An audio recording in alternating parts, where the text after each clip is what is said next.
الله وحده لا شريك له وأشهد أن محمدا عبده ورسوله الذي بلغ الرسالة وأدى الأمانة وناصح الأمة وجاهد في الله حق جهاده فصلوات ربه وسلام عليه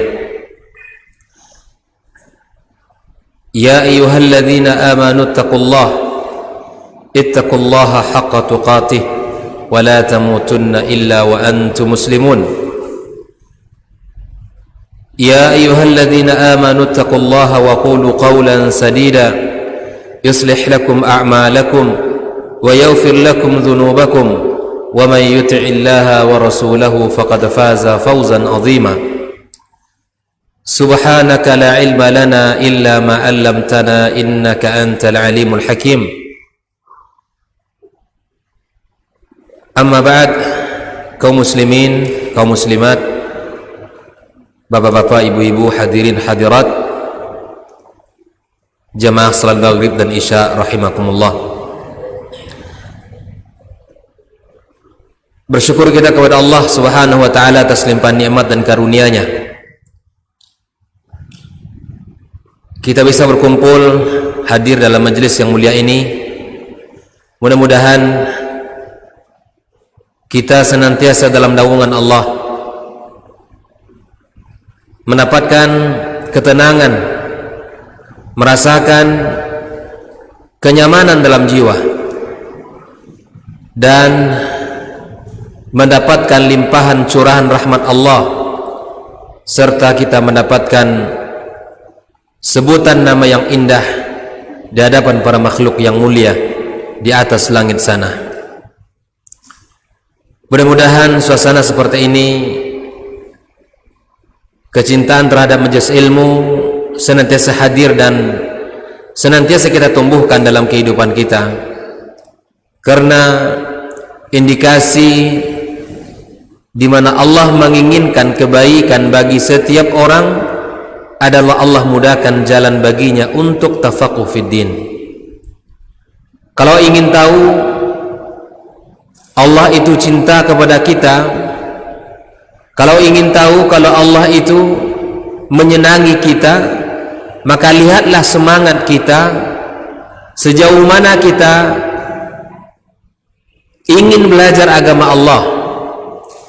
Karena Nabi sallallahu alaihi wasallam mengatakan, orang yang Allah inginkan kebaikan baginya, maka Allah faqihkan dia dalam bidang agamanya.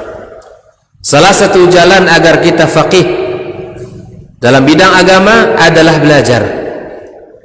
Kalau mungkin usia kita sudah lanjut, tidak bisa duduk dalam bangku perkuliahan, maka bangku perkuliahan kita adalah rumah-rumah Allah yang di situ ada majelis ilmu. Di mana saja rumah Allah yang ada majelis ilmu, kita datangi, Pak. Alangkah indahnya kalau majelis ilmu itu kita hadiri bersama keluarga kita. Mudah-mudahan keluarga kita keluarga yang senantiasa mencintai ilmu. Salawat dan salam kita sanjungkan untuk Nabi besar Muhammad sallallahu alaihi wasallam. Kita berharap syafaatnya di hari kiamat kelak, dan kita berharap termasuk umatnya yang mendapatkan pertolongan dari Nabi kita sallallahu alaihi wasallam dan dapat bersamanya nanti di dalam surga Allah Subhanahu wa taala. Kaum muslimin, kaum muslimat, hadirin hadirat Bapak Ibu yang saya muliakan, malam ini kita akan mempelajari sesuai dengan tema yang diminta oleh teman-teman pengurus, adalah pendidikan keluarga. Saya ingin awali sebuah muqaddimah, dan biasanya di mana saya diminta untuk menyampaikan materi ini, dan ini adalah kali pertamanya saya menyampaikan materi tentang ini di masjid kita ini. Walaupun sebelumnya kita sudah bahas beberapa kali pertemuan tentang sirah para sahabat, namun para pengurus untuk memfokuskan melihat kebutuhan kita, melihat betapa pentingnya urusan keluarga, maka kita akan menyampaikan materi tentang pendidikan keluarga. Saya akan awali dengan kalimat bahwa Al-Quranul Karim sebagai kitab suci kita sangat memfokuskan sangat panjang lebar berbicara tentang keluarga tersebut. Jika kita melihat kepada Al-Quranul Karim, katakan kisah-kisah para nabi yang mana Allah suguhkan di dalam kitab sucinya, kisah-kisah mereka bukan hanya sekedar perjuangan dalam dakwah dan agama, tetapi sekaligus mereka itu adalah seorang ayah bagi keluarganya, bagi anak-anaknya. Dia sebagai seorang suami yang memerankan suami dalam kehidupan rumah tangganya. Bahkan para nabi dan rasul, mereka juga memerankan sebagai kakek di dalam kehidupan berumah tangganya. Kita ambil contoh Nabi Ibrahim alaihissalam. Ketika kita berbicara tentang Nabi Ibrahim, kita sering berbicara tentang perjuangan beliau di dalam dakwah, bagaimana beliau memperjuangkan tauhid, menegakkan kalimat-kalimat Allah. Namun terkadang kita lupa berbicara bagaimana keluarga yang mana Ibrahim Allah jadikan sebagai uswah teladan bagi kita tentang keluarga. Bahkan di dalam surat Ibrahim sendiri, Pak, ayat 35 sampai 41, itu semua adalah untayan doa yang sangat indah dari Nabi Ibrahim alaihissalam terhadap diri dan keluarganya. Silakan nanti Bapak Ibu buka Ibrahim ayat 35 sampai 41. Itu adalah ayat-ayat yang berbicara tentang perhatian Ibrahim terhadap diri dan keluarganya. Dalam surat Ibrahim itu sendiri, dia sebagai seorang nabi dan rasul, surat yang Allah jadikan nama surat Ibrahim, di dalamnya juga terdapat pelajaran tentang keluarga dan dirinya. Bicara tentang Nabi Muhammad sallallahu alaihi wasallam, kita bicara tentang perjuangan beliau, bagaimana kesabaran Nabi, bagaimana ujian Nabi alaihi salatu wasallam. Namun di dalam banyak ayat Allah kisahkan tentang keluarga Nabi Ibrahim. Kalau ingin tahu tentang potret keluarga, tentang potret keluarga Muhammad sallallahu alaihi wasallam, silakan dibuka surat Al-Ahzab. Di ayat yang ke-21 Allah jadikan beliau sebagai uswatun hasanah. Ayat-ayat setelahnya Allah berbicara tentang potret keluarga Rasul, bagaimana kehidupan Nabi di dalam keluarganya, apa yang menjadi kehidupan bagi Rasulullah sallallahu alaihi wasallam. Allah ceritakan di dalam Al-Quranul Karim. Bicara tentang Nabi Nuh alaihi salam, seorang nabi dan rasul, di mana perjuangan yang sangat panjang di dalam dakwah, 1000 tahun kurang 50. Kesabaran di dalam dakwah kita sering bahas, namun kita lupakan membahas dari sisi kehidupan pendidikan dia dengan keluarganya. Bagaimana kesabaran beliau terhadap keluarga, bagaimana ujian beliau dalam keluarga. Tetapi Nabi Nuh alaihi salam tetap berusaha untuk memberikan yang terbaik untuk keluarganya. Bicara tentang Imran, dia bukan nabi, manusia biasa. Kalau tadi nabi adalah, kita bisa berkata wajar kalau dia itu nabi, karena dia dipandu oleh wahyu. Tetapi kita harus tahu pula bahwa di dalam Al-Quranul Karim ada manusia-manusia yang bukan nabi, tetapi Allah subhanahu wa ta'ala suguhkan untuk kita kisah-kisah orang hebat, kisah-kisah orang luar biasa. Imran Allah sebutkan satu surat, bukan Imran tetapi Allah sebutkan Ali Imran, keluarga Imran. 35 dan seterusnya, 36, 37, itu cerita tentang bagaimana Imran dan keluarganya. Kita lihat lagi surat yang lain, Luqman, dia juga bukan nabi, manusia biasa. Bahkan para ahli sejarah mengatakan memiliki sifat fisik yang tidak menarik. Orang hitam, tubuhnya pendek, agak gemuk. Secara fisik kita tidak bisa menilai itu indah. Tapi kenapa orang yang seperti ini Allah abadikan di dalam Al-Quran? Buka Al-Quran, Pak. Kisah-kisah yang sangat luar biasa tentang nasihat dan pendidikan dalam keluarga. Al-Hakim, Allah gelar dengan Al-Hakim, manusia yang bijaksana. Gali apa yang menjadikan Al-Hakim, Luqman menjadi Al-Hakim. Itu ada dibahas oleh Allah Subhanahu wa taala. Mari kita gali satu persatu wahyu dari Allah Azza wa Jalla ini. Bicara tentang perempuan, Maryam Allah abadikan, satu-satunya perempuan di dalam Al-Quranul Karim yang Allah abadikan, bahkan dijadikan salah satu dari nama surat. Kisah Maryam tidak terlepas dari kisah keluarga.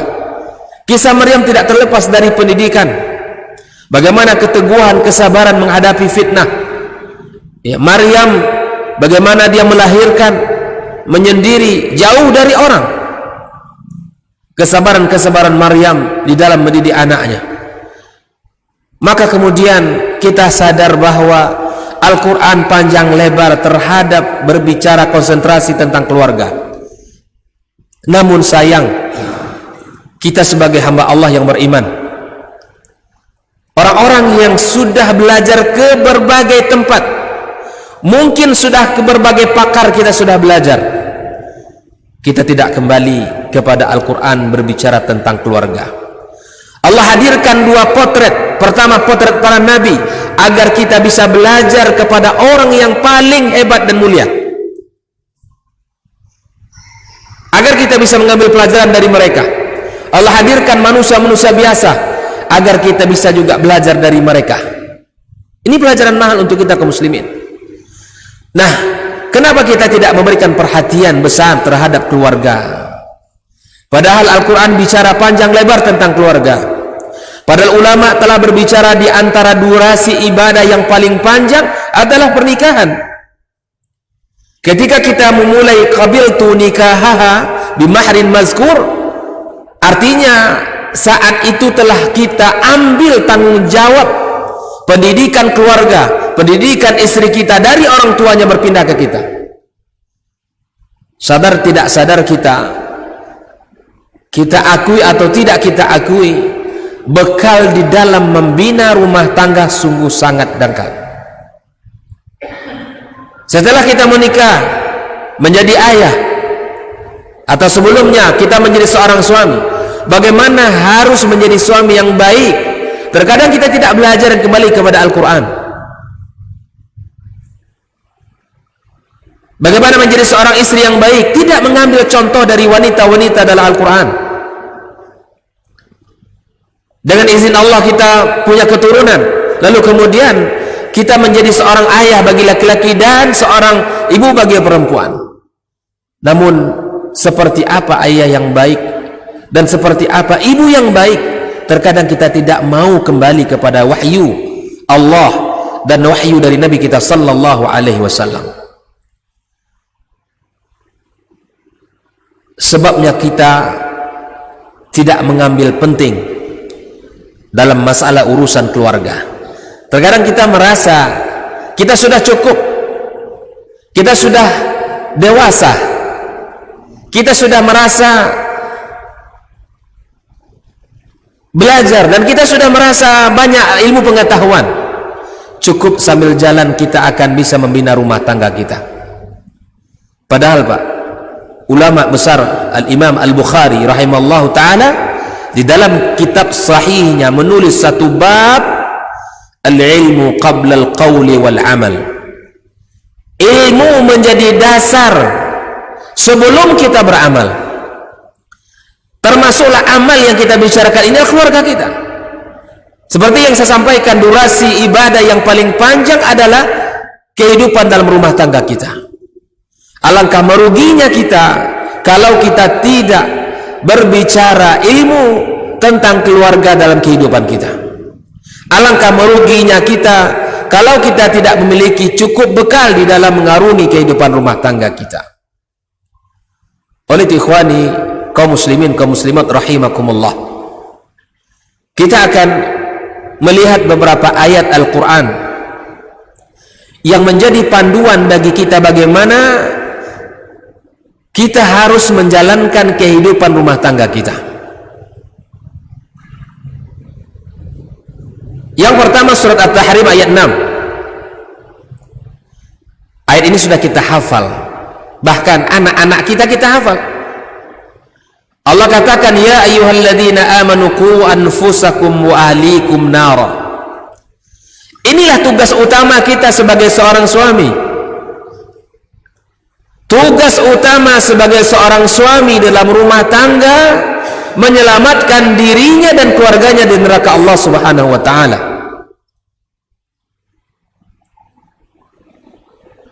Menyelamatkan dirinya dan keluarganya dari neraka Allah.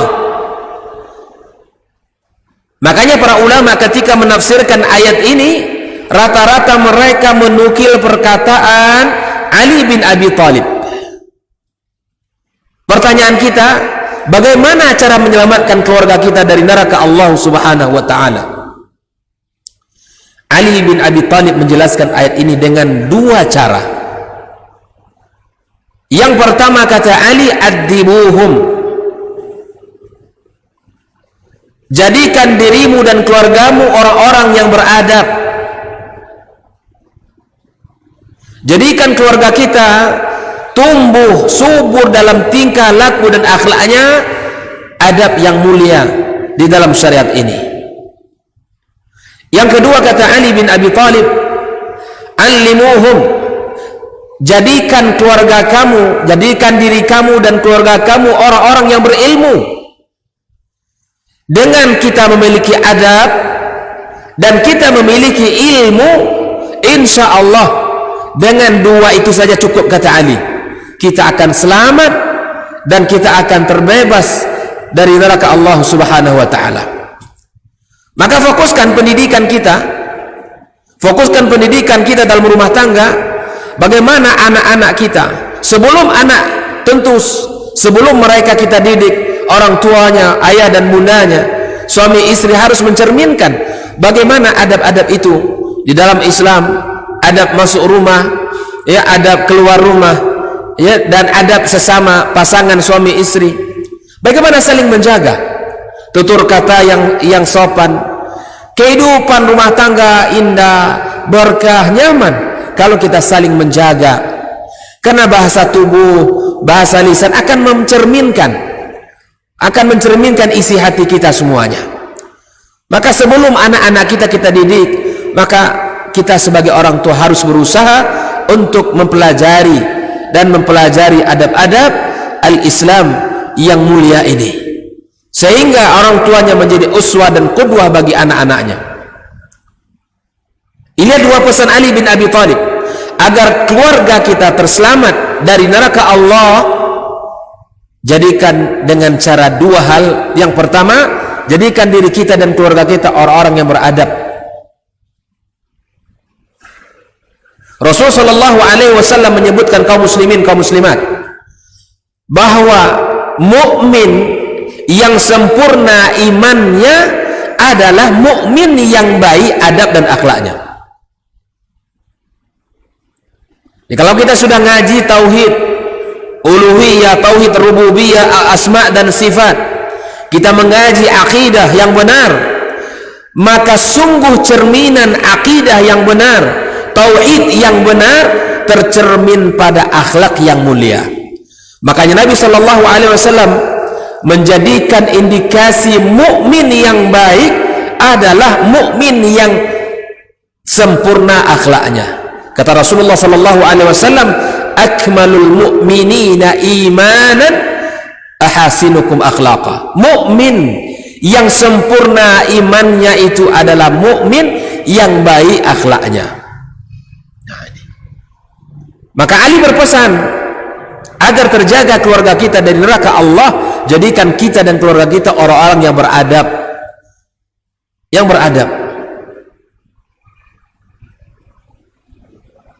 Nah, yang kedua adalah bagaimana memfokuskan keluarga kita menjadi orang-orang yang berilmu. Ada 4 hal yang dipesankan oleh para ulama kita. Jadilah kita yang pertama kalau bisa adalah seorang alim. Usahakan dari setiap kita, suami istri, dan anak-anak kita menjadi alim. Kalau tidak bisa menjadi seorang alim, maka paling tidak jadilah kita muta'allim. Apa itu muta'allim? Belajar. Pelajar. Kita semua pelajar. Kita semua penuntut ilmu. Kalau tidak bisa masuk kepada muta'allim, maka paling tidak menjadi mustami', pendengar setia ilmu. Kalau bisa kita, kalau tidak bisa menjadi mustami', jangan jadi yang keempatnya, yang tidak sama sekali. Kalau kita jadi yang keempat, kita hancur. Maka fokuskan dalam pendidikan itu, usahakan motivasi yang kita berikan, kau menjadi seorang alim nak. Kalau tidak, kamu ada menjadi penuntut ilmu yang setia. Support anak-anak kita belajar kemana saja. Siapkan dengan rezeki yang halal untuk mendorong dia belajar ilmu agama. Saya ingin tegaskan di sini kaum muslimin, ya, di antara hal yang patut kita jadikan dalam pendidikan kita adalah memfokuskan di dalam pendidikan agama, agar anak kita ke depan menjadi orang-orang hebat, melebihi dari kehebatan orang tuanya. Maka fokuskan sejak dini pendidikan agama. Kalau pendidikan umum kalau pendidikan umum itu hal yang mudah kita pelajari, mudah kita pelajari. Saya banyak ketemu orang-orang yang Masya Allah ahli dalam bidang IT, ahli dalam bidang desain. Banyak diskusi dengan mereka, itu hanya butuh beberapa lama saja, waktu saja, mungkin setahun, 2 tahun. Tetapi masalah ilmu agama itu mesti talaqi. Para sahabat talaqi kepada Rasulullah, para tabi'in talaqi kepada para sahabat, dan para tabi'in talaqi kepada tabi'in. Itu konsep agama kita dalam bidang ilmu. Tidak bisa dibaca sembarangan, dia harus dipelajari dengan guru. Andai saja hari ini ya bisa orang-orang belajar dengan buku, banyak orang yang alim, Pak. Tapi diingat oleh para ulama kita, kalau belajar itu mesti dengan alim. Karena bisa jadi kita memahami ilmu itu tidak sesuai dengan yang disampaikan. Itulah pentingnya talaqi. Inspirasi ini saya dapatkan dari kisah Ali bin Abi Thalib. Bagaimana Rasulullah sallallahu alaihi wasallam mendidik Ali di rumah tangganya yang berkah, di rumah kenabian alaihi salatu wassalam. Ketika Ali yang usianya masih kecil, Ali mendapatkan wahyu. Tidak ada yang dibatasi oleh Rasulullah sallallahu alaihi wasallam. Ketika wahyu turun, disampaikan kepada kaum muslimin, disampaikan kepada Ali bin Abi Thalib. Sehingga Ali menjadi orang yang luar biasa. Karakter Ali luar biasa berani. Bahkan kita tahu dalam sejarah Islam adalah Ali yang menggantikan Rasulullah sallallahu alaihi wasallam di tempat tidurnya, yang tantangannya adalah nyawa beliau. Ali tanpa ragu menggantikan posisi Rasulullah sallallahu alaihi wasallam. Maka kalau kita ingin menjadikan anak kita adalah keluarga-keluarga berilmu, maka fokuskan sejak dini ilmu agama. Fokuskan sejak dini ilmu agama. Karena itu pesan para Rasulullah, para Nabi dan Rasul dan para ulama-ulama kita, bahwa ilmu agama adalah asas, ilmu agama adalah dasar. Ada satu hal yang ingin saya sampaikan juga kaum muslimin. Terkadang dalam kehidupan rumah tangga kita merasa bahwa pendidikan itu bukan tanggung jawab kita. Pendidikan itu diambil alih oleh gurunya. Ini masalah besar dalam pendidikan. Hal-hal pokok seperti alif, bata, atau mengenalkan huruf ya A, B, C, itu hal-hal dasar. Saya kira semua kita, ya, semua orang tua mampu mengenalkan itu kepada anaknya. Para bunda ambil peran di rumah, ayah juga demikian. Hadirkan peran-peran pendidikan itu dalam rumah tangga.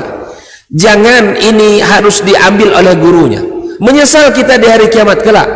Apa sebab? Karena anak kita selama dia hidup, ya, mendapatkan Al-Fatihah dari hafalan para gurunya.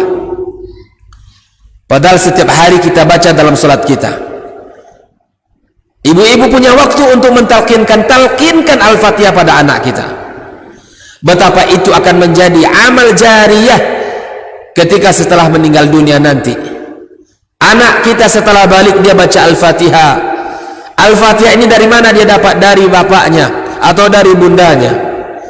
Al-Fatihah kalau kita hitung berapa banyak hurufnya, Nabi kita menyebutkan satu huruf akan dilipat gandakan menjadi 10 kali lipat. Coba lihat. Pernahkah kita sebagai orang tua berpikir bahwa anak merupakan aset saya yang termahal? Saya harus mengajarinya, saya harus mengambil peran di dalam pendidikannya, saya harus bertanggung jawab terhadap dia. Sungguh banyak hadis-hadis Nabi yang memberikan peringatan kepada kita bahwa anak adalah tanggung jawab kita. Kullukum ra'in wa kullukum mas'ulun an ra'iyatihi. Itu dalam bicara rumah tangga. Kita adalah pemimpin, kita adalah orang yang bertanggung jawab. Bagaimana anak ini ke depan, bagaimana mustakbal kehidupan dia dalam sisi agama, tanggung jawab kita sebagai orang tua. Nah, dikarenakan kita tidak peduli terhadap konsep pendidikan Islam, tidak mengambil penting di dalam pelajaran-pelajaran pendidikan ini, sehingga kita abai. Kita biarkan anak kita tumbuh sesuai dengan perkembangan zaman pada masanya. Padahal anak itu, ya, saya sebelum berangkat saya membaca sebuah buku, bagaimana tanggung jawab orang tua digambarkan oleh para ulama kita. Sebelum, ya, bagaimana ketika kita tidak hadir bersama anak kita, pernahkah kita bertanya, kalau saya tidak di rumah, siapa yang akan mendidiknya? Siapa yang akan mengajarkannya? Siapa yang akan menanamkan adabnya? Ada nggak kekhawatiran itu pada diri kita kaum muslimin? Ketika kita bekerja satu hari penuh, bahkan mungkin kita keluar rumah 3 hari, dinas luar, pernahkah kita terbesit di dalam pikiran kita bahwa ketiga hari yang kita tinggalkan anak kita ini, apa dari ilmu agama yang sudah dia dapat? Atau apa dari pendidikan Islam yang sudah dia fahami? Pernah nggak kita ketika pulang dari kantor kita, pulang dari tempat bekerja kita, bahwa kita mengevaluasi, melihat apa yang ada pada anak kita? Para ulama itu seperti itulah perhatian mereka, sehingga mereka lahir anak-anak yang hebat, lahir anak-anak yang melebihi daripada kapasitas orang tuanya. Yang kedua,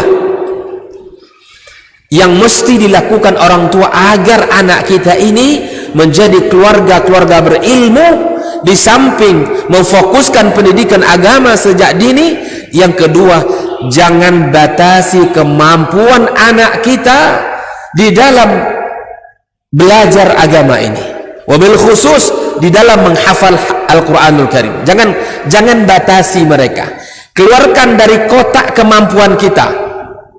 Ya, kita terkadang Pak, di usia sudah 40 tahun ini baru tersadar betapa pentingnya belajar agama. Lalu kemudian kita ingin menghafal Al-Quran, menghafal dari juz 30. Kita mulai dari surat An-Naba. Surat An-Naba selesai sama kita mungkin sepekan atau mungkin kurang dari sepekan.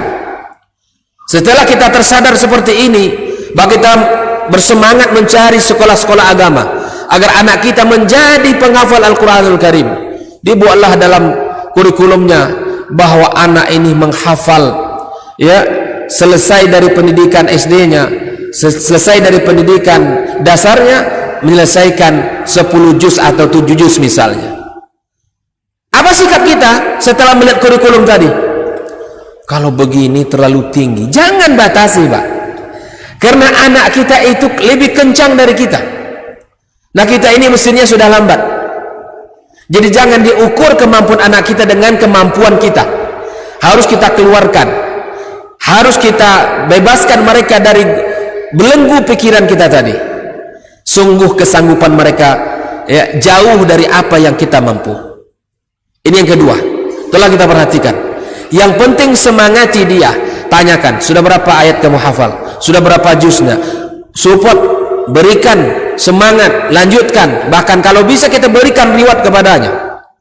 Inilah semangat dua ini harus kita perhatikan. Dua semangat ini harus kita camkan dalam kehidupan rumah tangga kita, agar apa yang dikatakan oleh Ali bin Abi Thalib, jadikan keluarga dirimu dan keluargamu orang-orang yang beradab, dan jadikan dirimu dan keluargamu orang-orang yang berilmu. Paling tidak ada 3 tingkatan tadi. Kalau bisa tingkatan pertama orang berilmu, kalau tidak bisa menjadi tingkatan yang kedua adalah penuntut atau pelajar, atau kalau tidak bisa yang pertama kedua, paling tidak kita jadilah para mustami'. Mustami' itu apa kaum muslimin? Pendengar ya, kita pendengar. Ada kajian di masjid ini, hadir, ajak keluarga, ajak anak kita. Dan saya bersyukur kaum muslimin, kalau ada tadi maghrib banyak anak-anak ya masya Allah duduk dalam majelis ini. Ini luar biasa. Para ulama, di antara nasihat Abdullah bin Mas'ud radhiyallahu taala anhum, ya, biasakan anak-anak kita dengan rumah Allah. Biasakan anak-anak kita dengan kebaikan, satu persatu kita ajarkan. Karena kata beliau, sesungguhnya kebaikan itu tumbuh dari kebiasaan pula. Paham ya? Nasihat Abdullah bin Mas'ud, agar anak kita tumbuh kepada cinta ilmu, cinta amal saleh, cinta kebaikan, biasakan mereka ini dengan kebaikan-kebaikan itu. Karena sesungguhnya kebaikan itu bersumber dari yang kita biasakan padanya. Nah ini, lagi-lagi kita butuh ilmu agar kita bisa menjalankan fungsi kita. Inilah 2 hal yang mesti kita lakukan kaum muslimin, ya, fokuskan pendidikan agama sejak kecil, dan jangan batasi kemampuan anak kita sesuai dengan kemampuan kita. Anak kita insya Allah lebih cepat, ya, mesinnya kencang, ya, daripada kita. Kaum muslimin, kaum muslimat rahimakumullah. Maka itulah pesan Allah kepada kita. Tugas utama kita adalah menyelamatkan diri dan keluarga dari neraka Allah subhanahu wa ta'ala. Bagi kita yang sudah diberikan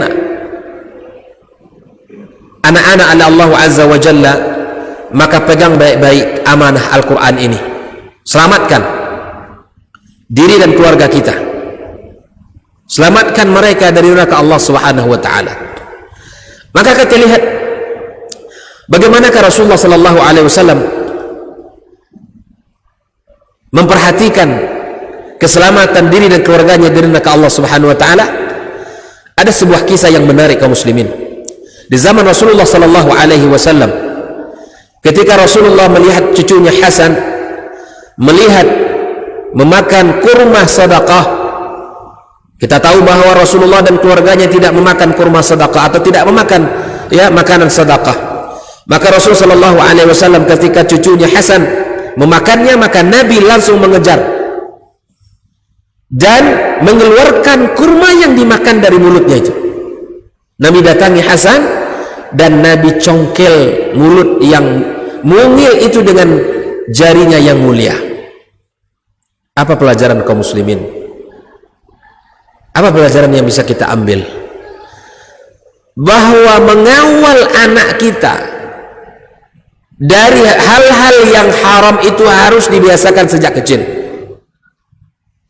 Jangan biarkan mereka terbiasa mengambil yang bukan miliknya, atau memakan yang bukan miliknya atau bukan milik kita. Mari kita belajar dari Rasulullah tentang kesungguhan menyelamatkan keluarga dari neraka. Karena Nabi sallallahu alaihi wasallam mengatakan, rezeki yang haram yang kita berikan, yang kita suapkan, yang kita bawa ke rumah kita berikan kepada keluarga kita, yang paling utama untuk mendekati bukannya surga Allah, namun adalah nerakanya. Nabi dengan tegas menjelaskan, lahmun nabata an suhtin fannaru aula bihi. Daging yang tumbuh dari sumber haram, daging yang tumbuh dari sumber rezeki yang tidak jelas, yang akan mendekati adalah neraka Allah. Kesungguhan kita mencari rezeki yang halal adalah panduan syariat, adalah tuntutan ajaran agama kita. Jangan kita bawa rezeki yang haram ke rumah tangga kita. Kaum muslimin dan seluruh kaum muslimin yang mendengarkan kajian kita, apabila kita membawa rezeki Pak ke rumah kita, tataplah anak kita Pak, tataplah wajah-wajah yang tidak berdosa itu, tatap wajah istri kita. Mereka dengan senang makan, bawa makanan, bawa roti, bawa buah-buahan. Sumber membelinya adalah sumber haram. Tatap mereka Pak. Makanya mereka adalah korban pertamanya dari apa yang kita lakukan. Mereka tumbal dalam rumah tangga kita dari sumber rezeki yang kita bawa yang tidak halal itu. Jangankan kita bicara tentang keberkahan anak yang saleh saleha, mudah menghafal dan belajar, karena sumber yang haram akan menghalangi kita untuk berbuat baik. Itulah Nabi Shallallahu Alaihi Wasallam mendatangi Hasan, serius dia mengeluarkan dari mulutnya tersebut. Mungkin kalau kita hari ini bisa berpikir, ini kan anak masih kecil Ustaz, anak ini belum balik, anak ini masih kecil, belum tahu lagi mana yang halal mana yang haram. Betul. Tapi kita orang tua yang tahu, jangan biarkan dia yang tidak tahu. Ajarkan sejak kecil tentang halal dan haram kepada anak kita. Ambil yang halal, tinggalkan yang haram. Karena yang kita inginkan keberkahan, yang sedikit itu cukup, yang banyak tidak menjadikan kita jauh dari agama Allah. Karena yang kita cari adalah keberkahan itu, yang kita inginkan adalah kebaikan. Apa gunanya rezeki banyak namun kita durhaka kepada Allah? Maka kemudian kaum muslimin kaum muslimat rahimakumullah, Rasulullah sallallahu alaihi wasallam ketika melihat beberapa sahabat atau salah seorang pemuda yang mulai kelihatan berubah polanya, begayanya. Bahkan ketika itu sahabat memakai gelang, ya, dan Nabi Shallallahu Alaihi Wasallam panggil, ya, Nabi perhatikan itu Pak. Nabi panggil dia, Nabi bertanya kepadanya tentang apa yang dilakukan itu, tentang perubahan-perubahannya tadi. Begitu perhatian Nabi Pak. Dan ini pelajaran bagi umat Muhammad Sallallahu Alaihi Wasallam agar kita serius dalam memperhatikan pendidikan agama, perubahan-perubahan anak kita. Apalagi hari ini Masya Allah, dan banyak sekali ya yang menjadi halangan dan menjadi tantangan bagi kita orang tua untuk mendidik anak-anak kita, ya, dari tontonan, dari apa yang dilihat, ya, dari permainan-permainan, dan semua itu akan membuat kita, ya, akan sulit menanamkan akidah, pemahaman agama yang baik. Maka orang tua harus jeli Pak. Orang tua harus mampu melihat perubahan demi perubahan yang ada pada anaknya. Jangan beralasan, ya, jangan beralasan, ya, hidup kita tidak sama dengan zaman dulu. Betul, tapi syariat masih sama Pak. Ajaran kita masih sama, panduan kita masih kitab suci Al-Quran dan hadis Nabi. Sebagaimana dulu diperhatikan oleh Islam, maka hari ini pun diperhatikan. Sebagaimana di zaman dulu dituntut mengamalkannya, maka hari ini pun dituntut untuk mengamalkannya. Maka kita jangan abai terhadap perilaku dan perubahan-perubahan anak kita. Contoh misalnya tadi, ya, kalau anak kita bawa sesuatu ke rumah yang kita tidak pernah membelikan barang itu, kita wajib menanyakan, ini barang siapa? Ini mainan siapa ini? Ayah atau bunda tidak pernah membelikan kamu nak? Tanyakan, ini milik si fulan ya, saya tadi main ke rumahnya, lalu kemudian bundanya mengasih ini ke saya. Nah, kalau itu poinnya, kita mesti cross check. Cross check, segera kita cross check ke tetangga kita. Bunda, benar bunda ngasih anak saya mainan? Kalau benar, alhamdulillah, itu halal bagi anak kita. Makanan misalnya, ketika anak kita bawa makanan ke rumah, kita harus tahu kalau makanan ini dari mana sumbernya. Tanyakan, Jangan-jangan diambil dari pohon mangga tetangga, itu diambilnya. Ketika anak bawa 3 biji mangga ke rumah, besar-besar lagi kan, udah kuning pula, semangat, panas pula hari. Sini nak, kita buka sama-sama. Lahap pula orang tua yang lagi makan pada anaknya kan. Sebelum semua itu dikupas, dibuka, tanyakan, dari mana kamu dapat mangga ini nak? Ini Pak, kejelian ini harus ada. Kepekaan seperti ini harus kita kembalikan, seperti mana Nabi ajarkan kita. Cucu Hasan itu kecil Pak, tapi dicongkelnya mulutnya. Kalau kita tadi beralasan dia masih kecil, Nabi tidak punya alasan itu Pak, karena yang halal dan haram harus diajarkan sejak dini. Tidak bisa kita biarkan. Kaum muslimin, kaum muslimat rahimakumullah. Kisah sahabat Abu Bakar As-Siddiq radhiyallahu taala anhu, ketika beliau dihadiahkan oleh budaknya sebuah daging, lalu kemudian dimasak, dimakan. Tetapi setelah Abu Bakar tahu dari mana daging ini, ternyata dulu budaknya ini pernah bertemu dengan seseorang di zaman jahiliyah. Dia mengobati, kemudian dengan izin Allah tentunya sembuh penyakitnya. Gara-gara itu kemudian dia diberikan hadiah. Lalu kemudian Abu Bakar As-Siddiq radhiyallahu taala anhu dalam rangka menjaga dirinya dari neraka Allah, maka dia keluarkan isi perutnya Pak. Keluarkan isi perutnya. Maka untuk menjaga diri dan neraka, dari neraka Allah, diri dan keluarga dari neraka Allah, diperlukan keberanian. Diperlukan keberanian Pak, karena hidup ini sementara, perjalanan kita masih panjang.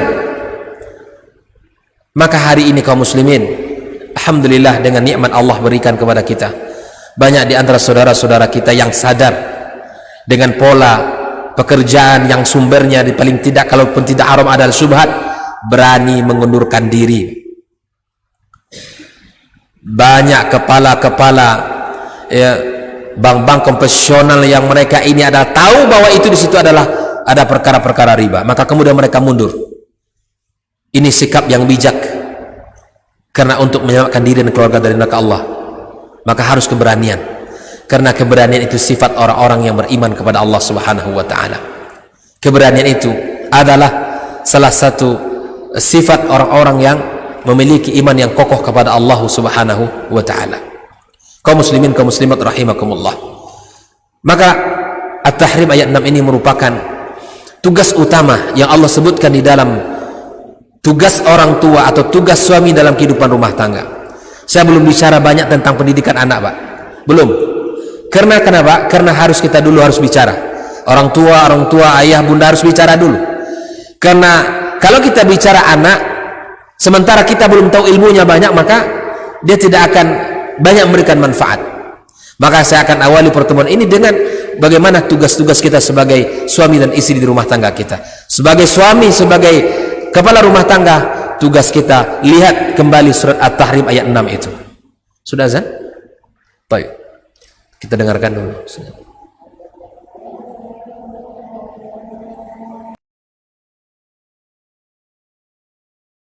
Aku bercita-cita wahai Umar, jika aku memiliki emas sepenuh rumah ini, fa unfiqhu fi sabilillah, aku akan infakkan semuanya di jalan Allah. Di para sahabat itu, kaum muslimin, yang terbayang bagi mereka itu adalah infak, yang terbayang bagi mereka adalah sebuah kebahagiaan, keselamatan di akhirat yang kekal dan abadi di sisi Allah tabaraka wa taala. Ini majelis cita-citanya para sahabat.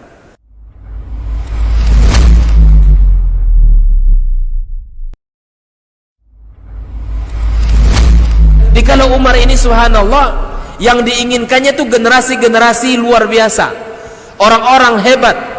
Lalu kemudian apa yang dilakukan oleh Umar? Fa asta'miluhum fi ta'atillah, aku gunakan mereka ini di dalam ketaatan kepada Allah. Ketika kaum muslimin itu memiliki penyakit namanya wahan, yaitu hubbud dunya wa karahiyatul maut, cinta dunia dan takut akan kematian. Lalu Nabi menjawab dengan yang lebih penting. Apa itu? Madza a'adatta laha, apa yang engkau siapkan untuk kiamat itu. Bin Sulaiman tadi, inti yang bisa kita ambil apa? Solehkan diri kita. Solehkan diri kita sebelum mencari rezeki.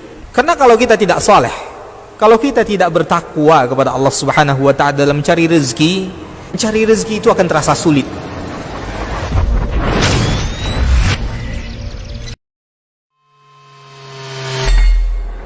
Di para sahabat itu, kaum muslimin, yang terbayang bagi mereka itu adalah infak, yang terbayang bagi mereka adalah sebuah kebahagiaan, keselamatan di akhirat yang kekal dan abadi di sisi Allah tabaraka wa ta'ala. Semua kita boleh klaim sekarang. Kamu cinta Nabi? Cinta Ustaz. Cinta Nabi? Cinta Ustaz. Termasuk saya. Cinta Nabi? Cinta. Kapan tahunya? Besok di akhirat.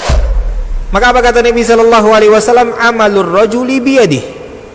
Penghasilan yang terbaik adalah pekerjaan yang dilakukan oleh seseorang dengan tangannya sendiri. Wa kullu bai'in mabrur, dan setiap jual beli yang mabrur. Ini aktivitas ini membantu saya di akhirat atau akan menyulitkan saya di akhirat? Kalau seandainya perbuatan itu ternyata akan menyulitkan kita di akhirat kelak, tinggalkan perbuatan itu.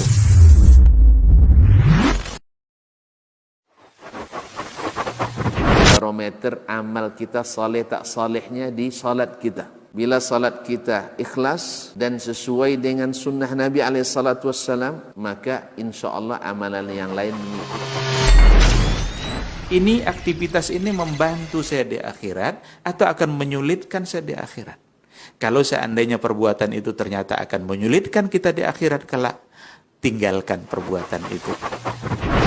Anta ni'mal jund, kamu adalah sebaik-baik prajurit. Coba lihat, kamu adalah sebaik-baik prajurit, maka tujuannya adalah menghancurkan kehidupan rumah tangga.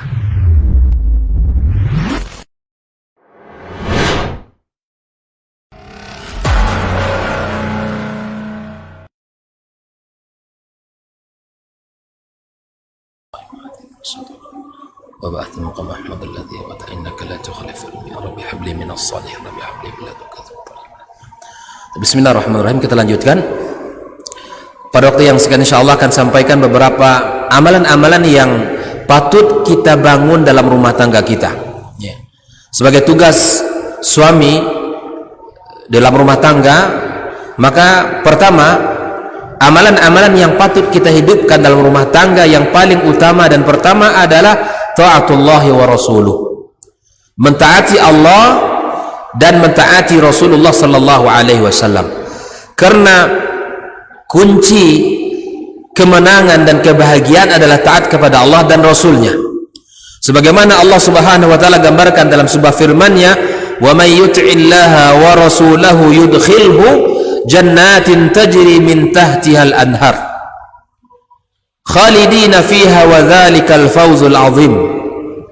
Orang-orang yang taat kepada Allah, taat kepada Rasulullah sallallahu alaihi wasallam, maka Allah akan masukkan ke dalam surga yang mengalir di bawahnya sungai-sungai dan mereka kekal di dalamnya, dan itulah kemenangan yang agung kata Allah Subhanahu wa taala. Maka pupuk terus dalam pendidikan, tanggung jawab kita dalam rumah tangga agar tumbuh di dalam kehidupan kita itu ditegakkan ketaatan kepada Allah dan Rasulullah sallallahu alaihi wasallam. Nabi juga menyebutkan dalam sebuah hadisnya, memberikan sebuah kalimat jaminan terhadap orang-orang yang beriman kepada Allah, beriman kepada Rasulullah sallallahu alaihi wasallam. Nabi alaihi salatu wasallam bersabda, "Kullu ummati yadkhulunal jannata illa man abah." Seluruh umatku masuk surga kata Rasulullah, kecuali mereka orang-orang yang enggan, orang-orang yang tidak mau. Qalu ya Rasulullah wa man ya'ba? Siapakah mereka orang-orang yang enggan itu wahai Nabi? Maka Nabi sallallahu alaihi wasallam, "Man ata'ani dakhalal jannah wa man asani faqad ahbah." taat kepada Rasulullah adalah kunci masuk surga. Dan orang yang tidak patuh kepada Rasulullah, orang yang durhaka kepadanya, itulah orang yang enggan masuk surga. Kuncinya satu, kalau ingin keluarga ini masuk surga, taatlah kepada Allah dan Rasulnya. Indikasi orang keluarga ini tidak mau masuk surga ketika syariat Allah dan Rasulnya tidak dilaksanakan olehnya. Yang kedua, kaum muslimin, kaum muslimat rahimakumullah, di antara amalan yang patut untuk kita jadikan ya di dalam kehidupan rumah tangga kita adalah pendidikan tauhid yang benar di dalam rumah tangga kita. Rasulullah sallallahu alaihi wasallam menyebutkan dalam sebuah hadis dari sahabat Nabi yang mulia Ubadah ibn Samit, qala sami'tu Rasulullah sallallahu alaihi wasallam yaqul, aku mendengarkan Nabi bersabda, man syahida an la ilaha illallah, barang siapa yang bersyahadat, bersaksi tiada ilah yang patut disembah kecuali Allah, wa anna Muhammadar Rasulullah, dan Muhammad adalah utusan Allah, haramallahu alaihi nar, maka Allah akan mengharamkan baginya neraka. Coba lihat kaum muslimin, bagaimana kekuatan tauhid itu akan menyelamatkan keluarga kita dari neraka Allah. Tugas kita mengawal tauhid itu, tugas kita menumbuh suburkan tauhid itu pada anak kita. Nah, bagaimana caranya? Insyaallah akan kita ambil pembahasan tentang ini. Saya ingin menyebutkan pokok-pokok tugas kita utama. Yang paling utama adalah mengawal tauhid, karena sesungguhnya anak kita terlahir dalam keadaan beriman kepada Allah. Kullu mauludin yuladu 'alal fitrah.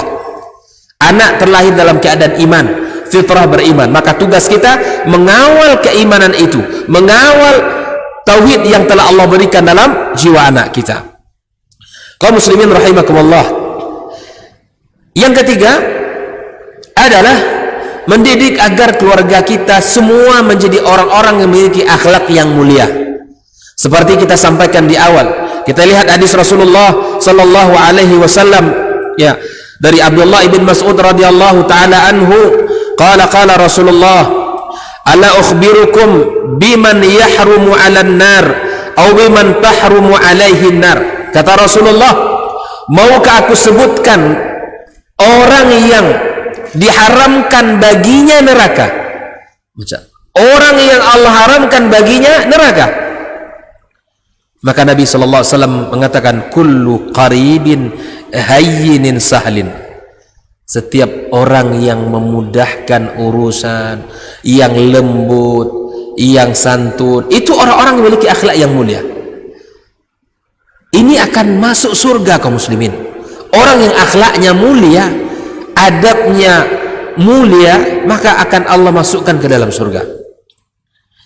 Yang berikutnya, di antara tugas utama kita di dalam rumah tangga adalah meyakinkan kita dan diri kita dan keluarga kita agar senantiasa menjadikan salat adalah hal yang sangat utama dalam kehidupan. Saya sampaikan sebuah hadis Rasulullah sallallahu alaihi wasallam di mana Nabi menyebutkan dan dihasankan oleh para ulama kita ya, dari Hanzalah radhiyallahu taala anhu, anna Rasulullah sallallahu alaihi wasallam qala, man hafadha 'ala salawatil khams, barang siapa yang menjaga salat 5 waktu, ala wudu'iha, wudu'nya sempurna, wa mawaqitiha, waktu salatnya terjaga, wa ruku'iha wa sujudiha, ruku' dan sujudnya juga sempurna, yaraha haqqan lillahi alaihi hurrima 'alan nar. Kalau itu dilihat Allah, itu terlihat pada dirinya dan diamalkan oleh kita dan keluarga kita, maka haqqan lillahi alaihi hurrima 'alan nar, maka Allah berhak bagi Allah untuk mengharamkan dia dari neraka. Nah, kalau kita sudah tahu tugas kita menjaga diri keluarga dari neraka, maka jadikan kita sebagai orang tua yang mendirikan salat, suami istri yang menjaga salat lebih utama. Anak-anak kita didik dia, kita ajak mereka untuk menjaga salat, kita jadikan masjid ini tempat hiburan dan kesenangan anak-anak. kesempatan yang tempat yang menjadikan mereka senang masjid, bukan mall. Mall bukan, itu bukanlah menjadi tujuan orang tua, bukan menjadi hal yang penting, bukan tempat-tempat wisata, bukan tempat-tempat yang ada keramaian orang dalam urusan dunia, tapi kita jadikan tempat hiburan anak-anak kita adalah rumah Allah, yang di situ banyak rahmat, yang di situ banyak kebaikan yang Allah turunkan. Jadikan mereka senang dengan rumah Allah Subhanahu wa taala. Maka amalan yang patut kita jadikan, yang harus kita tanamkan, yang harus kita tegakkan dalam rumah tangga kita adalah ibadah salat, yang menjadi ibadah yang paling utama dalam kehidupan kita. Rasulullah sallallahu alaihi wasallam ya juga menyebutkan di dalam hadis yang lain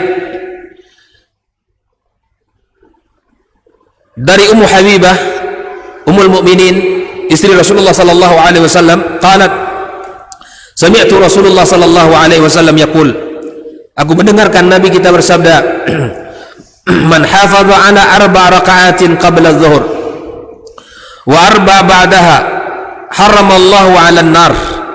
Orang yang menjaga 4 rakaat sebelum zuhur dan 4 rakaat setelahnya, maka Allah haramkan baginya dari neraka Allah Subhanahu wa taala. Bahkan dalam hadis yang lain ya, bahwa kalau kita ingin dibangunkan rumah oleh Allah di dalam surga, maka jagalah 10 rakaat dalam sehari semalam kita. 10 rakaat itu merupakan salat-salat yang disunahkan dan dikatakan oleh para ulama adalah salat sunat-sunat yang muakkadah. Ia 2 rakaat sebelum salat fajar, ya, yang mana Rasul mengatakan khairu minad dunya wa ma fiha. Yang kedua 4 rakaat sebelum zuhur, ya, kemudian 2 rakaat setelahnya, kemudian 2 rakaat setelah maghrib, dan 2 rakaat setelah isya. Itu ada 8, ada 10. Kalau ingin kita 12, maka dijadikan 4 sebelum zuhur dan 4 setelahnya. Maka insya Allah kalau itu kita tanamkan dalam diri kita dan keluarga kita, maka kita akan mendapatkan banyak kebaikan yang akan bisa menyelamatkan diri kita dari neraka Allah Subhanahu wa taala. Mudah-mudahan apa yang kita pelajari malam ini menjadi bagian ilmu yang bermanfaat bagi kita semuanya. Di antara indikasi ilmu yang bermanfaat, bisa kita amalkan ilmu ini, bisa kita aplikasikan dalam kehidupan kita. Karena ilmu yang bermanfaat adalah bermanfaat untuk kita dan orang lain. Tidak hanya untuk orang lain, tetapi untuk diri kita bersama-sama. Semoga Allah Azza wa Jalla mudahkan kita mengamalkan apa yang sudah kita pelajari bersama.